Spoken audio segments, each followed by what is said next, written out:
Hello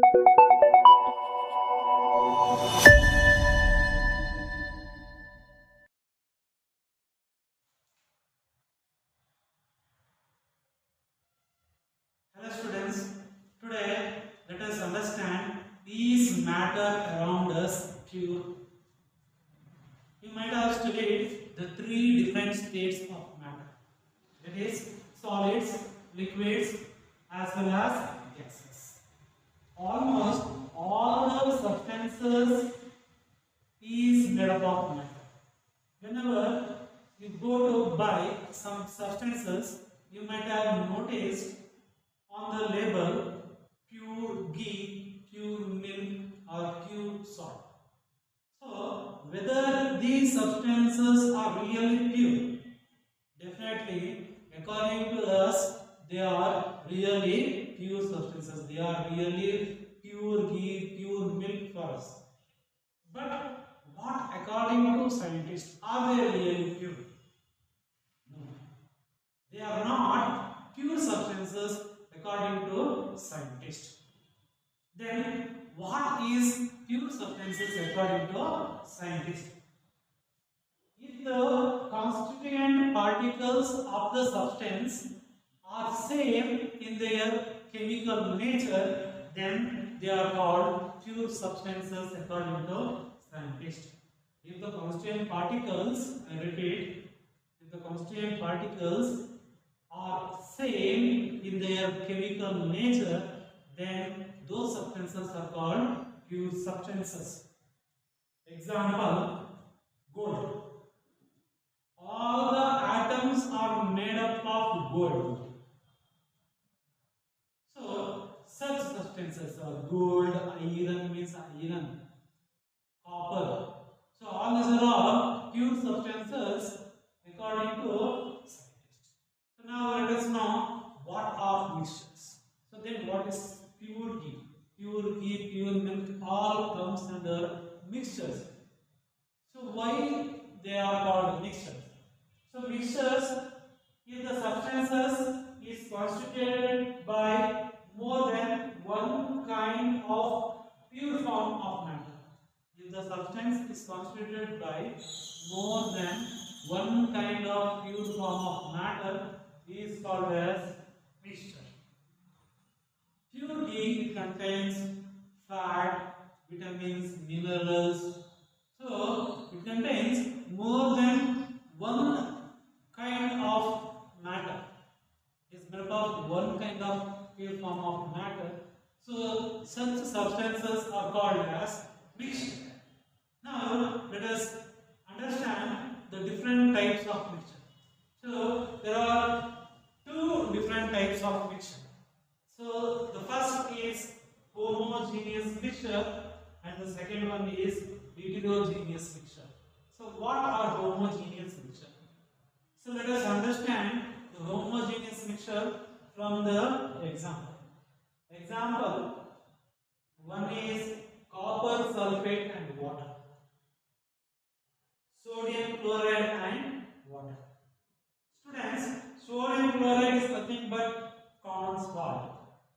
Common salt. You know what happens when it is added to water? When sodium chloride is added to water, it gets dissolved completely. And after getting dissolved, you cannot identify which is sodium chloride and water separately. That means it has a uniform composition throughout.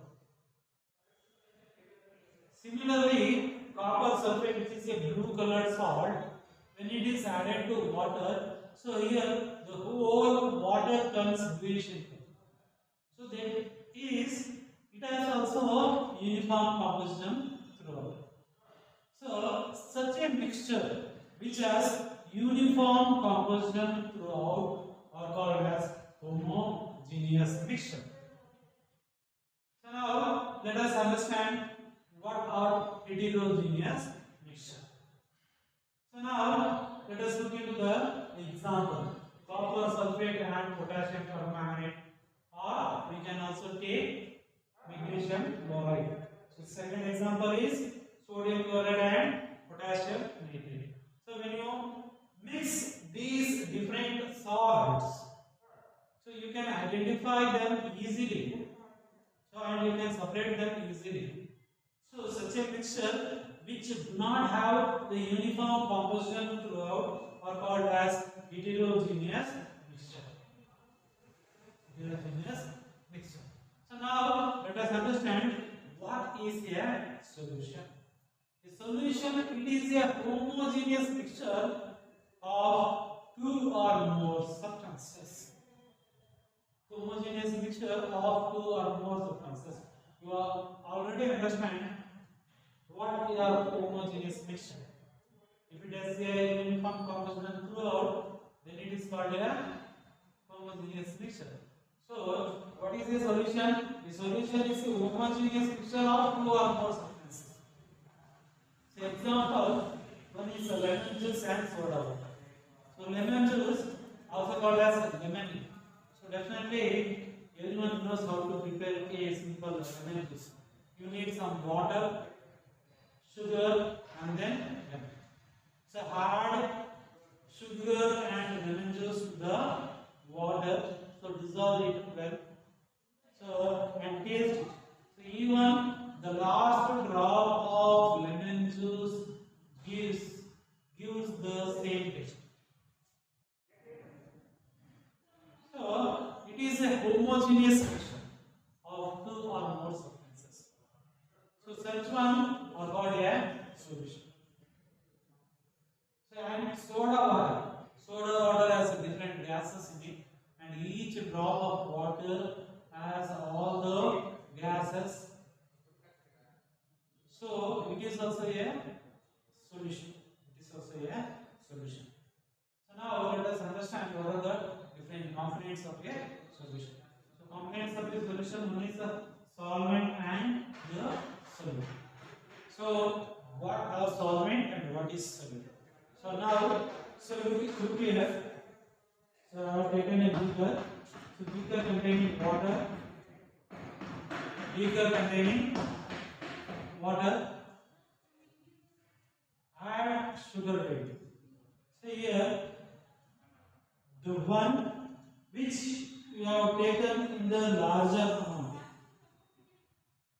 or the larger part which dissolves in the smaller part. So that is called the solvent. So solvent, so it is one of the component of the solution which dissolves the other component. So what is a solvent means? So it is a component of the solution which dissolves the other component. Particularly it will be in the larger amount. So when you compare to sugar, definitely water will be the larger amount. So solute, so which is in the smaller amount. So the component of the solution, so that is dissolved in the solvent. So usually, so in this example, sugar is the smaller part. So it is also one of the component of the solution. So it is dissolved in the solvent. What is a solute, solvent, and a solution? Now let us learn the properties of a solution. So what are the properties of a solution? A solution is a homogeneous mixture. What is homogeneous mixture? So in previous classes, so you come to know what are homogeneous mixture. If a solution has a uniform composition throughout, then it is called a homogeneous mixture. The particle size are very much smaller, and it is 1 nanometer. So 1 nanometer it is equal to 10 to the power minus 9 meter. That is, the size of the particle cannot be seen through our naked eyes. As the particle size is very much small, they cannot scatter the beam of light. Even the beam of light cannot be scattered by these sized particles. And these particles cannot be separated by filtration process, because the particle size is very small and they even do not settle at the bottom. Even when left undisturbed, they do not settle at the bottom. So these are the properties of a solution. It is a homogeneous mixture and the size is 1 nanometer. As it is very small, the particle size is very small, even it cannot scatter the beam of light. Even the particle cannot be filtered. So these are the 4 main properties of a solution. So now let us look into the concentration of a solution. So what is concentration of a solution? So depending on the amount of solute that is present in the solution, so we can differentiate a solution as dilute, concentrated or a saturated solution. Depending on the amount of the solute that is present, we can classify the solution as a dilute, concentrated or a saturated solution. So now let us look into saturated solution. So what is a saturated solution, or when do we call a solution is saturated? When no more solute can be dissolved in a solution at a given temperature, it is called a saturated solution. Students, take a glass of water, add some 5 to 10 teaspoons of sugar in it. So stir it well, all the solute, that is sugar, gets dissolved in it. So now keep on adding the sugar. At certain stage, when you keep on adding, the sugar doesn't get dissolved in the solvent. So that point where the sugar doesn't get dissolved, it is called a saturated solution. When no more solute can be dissolved in a solution at a given temperature. Given temperature means it may be the room temperature. So such a solution we call it as a saturated solution. What is unsaturated solution then? If the amount of solution if the amount of solute contained in a solution is less than the saturation level. So if you take a glass of water, add 1 teaspoon of sugar. Even if you add 5 more spoons, it can be dissolved. All the sugar may dissolve. But just add 1 or 2.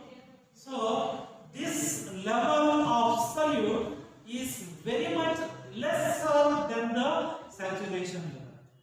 So such a solution prepared is called as unsaturated solution. If the amount of solute contained in a solution is less than the saturation level, it is called an unsaturated solution. Example, take a glass of water, just add 1 teaspoon of sugar or salt. So next, concentration of a solution. So what is concentration of a solution? Concentration of a solution is the amount of the solute dissolved in a given mass or volume of the solvent. What is concentration of a solution? So it is the amount of the solute dissolved in a given mass or volume of the solvent. So there are 2 methods of expressing the concentration of a solution. So one is mass by mass percentage of a solution. See, mass by mass percentage. So